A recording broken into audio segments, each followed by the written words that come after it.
Point number 2, don't fall for extreme diets. നേരത്തെ പറഞ്ഞ പോലെ തന്നെ നമ്മൾ ഒരു കാര്യത്തിനും എക്സ്ട്രീം ആയിട്ട് എടുക്കരുത്.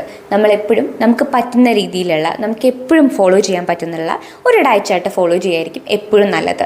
നമുക്ക് എല്ലാ ന്യൂട്രിയൻസും കിട്ടുന്ന മാതിരി ഒരു ബാലൻസ്ഡ് ആയിട്ടുള്ള, ഒരു ന്യൂട്രിയൻ റിച്ച് ആയിട്ടുള്ള ഒരു മീൽസ് കാര്യങ്ങളൊക്കെ കഴിക്കുമ്പോഴായിരിക്കും നമുക്ക് ബോഡിക്കും നമുക്കും ഒക്കെ നല്ലതായിട്ടുണ്ടാവുക. അതല്ലാതെ നമ്മൾ എക്സ്ട്രീം ആയിട്ടുള്ള ഒരു ഫ്രൂട്ട് ഡയറ്റ്, അല്ലാന്നുണ്ടെങ്കിൽ liquid diet, highly low calorie diet, അങ്ങനത്തെ കാര്യങ്ങളൊക്കെ എടുക്കുമ്പോൾ നമുക്ക് ഒരുപാട് ബോഡി ടയേർഡാവും, ബോഡിക്ക് ആവശ്യമുള്ള ന്യൂട്രിയൻസ് കിട്ടുന്നുണ്ടായിരിക്കില്ല, നമുക്ക് നമ്മളോട് തന്നെ ഒരു മടുപ്പ് തോന്നുന്നുണ്ടായിരിക്കും. ഇതൊക്കെ ഒരു ഷോർട്ട് സ്പാനിലായിരിക്കും നമുക്കിതൊക്കെ ഫോളോ ചെയ്യാൻ പറ്റുന്നതായിരിക്കും. ഇപ്പോൾ ഒരു ഫ്രൂട്ട് ഡയറ്റ് എടുക്കുകയാണെന്നുണ്ടെങ്കിൽ നിങ്ങൾ വിചാരിക്കൂ, ഇപ്പോൾ ഈ ഫ്രൂട്ട് ഡയറ്റ് നിങ്ങൾക്ക് എത്ര കാലം ഫോളോ ചെയ്യാൻ പറ്റുന്നുണ്ടായിരിക്കും?